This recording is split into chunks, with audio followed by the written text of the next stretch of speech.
আসসালামু আলাইকুম প্রিয় দর্শক, সবাই কেমন আছেন? আমি আছি আলহামদুলিল্লাহ। আমি চলে আসছি রাজশাহী জেলার মোহনপুর থানার একটা মাঠে এসে একটা আমি জিনিস খেয়াল করে দেখলাম।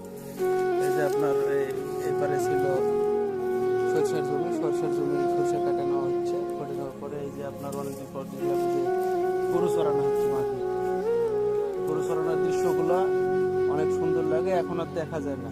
এগুলো ধীরে ধীরে স্মৃতি হয়ে যাচ্ছে।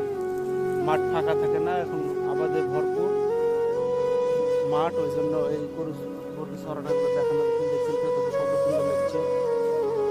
শুরু হয়ে গেছে এখানে বোরা লাগানোর এখন কার্যক্রম চলবে। ওটার আপনার এখন পানি চলছে ইনশাল্লাহ। যে কদিন ফাঁকা থাকে সেই কদিনে আপনার এই গরু বছর চলবে। এখানে কিছু সরষে কাটা আছে।